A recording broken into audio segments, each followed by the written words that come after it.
Sangli Miraj Kupwad roller skating association Sangli आयोजित DYSP चषक 2024च्या skating स्पर्धेत लासलगाव येथील जय जनार्दन स्वामी अनाथ व वृद्धाश्रमातील दुर्गा दिलीप गुंजाळ हिने घवघवीत यश प्राप्त केले आहे।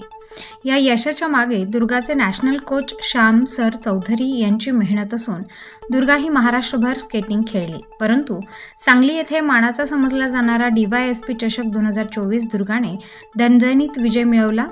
तिचे सांगलीचे सूरज शिंदे, प्रवीण शिंदे, मनोज दशरथ बंड, ठाणे मनोज ठाकरे, पुणे सचिन हिंगवले, सचिन अहिरे, कोच श्याम चौधरी यांचे सर्वांनी अभिनंदन केले। NVP कॉलेज, सर्व शिक्षक, इतर शिक्षकेतर कर्मचारी मंडळ, सर्व ट्रस्टी व जय जनार्दन अनाथ व वृद्ध आश्रम व विसाक स्केटिंग अकॅडमी विद्यार्थी व पालक, सरस्वती विद्यालय लासलगाव, सर्व शिक्षक, इतर शिक्षकेतर कर्मचारी मंडळ या संस्थेने दुर्गाचे कौतुक करून अभिनंदन केले आहे।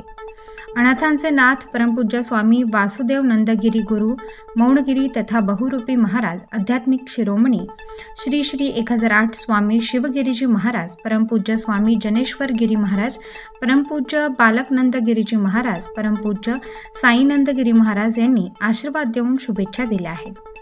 दुर्गाचे आई संगीतामयी दिलीप गुंजाळ, वडील दिलीप बाबूराव गुंजाळ व अनाथ आश्रमातील मुलांनी व मुलींनी औक्षण करून शुभेच्छा दिल्या व पिंपळगाव नजीक लासलगाव पंचक्रोशीतील विविध सामाजिक, शैक्षणिक, राजकीय क्षेत्रातील तसेच गोरक्षक, लासलगाव, नेताळे या मान्यवरांनी अभिनंदन करून भावी वाटचाली शुभेच्छांचा वर्षाव केला। नमस्कार, माझे नाव दुर्गा दिलीप गुंजाळ, जय जनार्दन अनाथ विद्यार्थी आश्रम लासलगाव। मी वयाच्या 4 वर्षापासून स्केटिंग क्लास लावला। मी श्याम सरांकडे रोज स्केटिंग खेळायला जायचे व मला असा एक दिवस आठवला की मी 8 वर्षाची असताना मी VIP झाले आणि मग मी 9 वर्षाची झाले। 9 वर्षाची खेळत खेळता मी कोल्हापूर, सांगली, गोवा, हैदराबाद, नाशिक, पुणे, मुंबई, ठाणे असे अनेक देश महाराष्ट्र खेळले व आता मला श्रीलंकेला जायचं। मी इंटरनॅशनल 11व्या वर्षाला झाले व तुम्ही सपोर्ट केला तर मी अजून पुढे जाईल अशीच माझी नम्र विनंती। धन्यवाद। जनार्दन स्वामी महाराज यांच्या कृपापासून 2003 साली आचरेच्या प्रवारा नदीवर आलेल्या 4-5 मुलांमध्ये प्रसंग होऊन आमची धर्मकन्या पिंपळगाव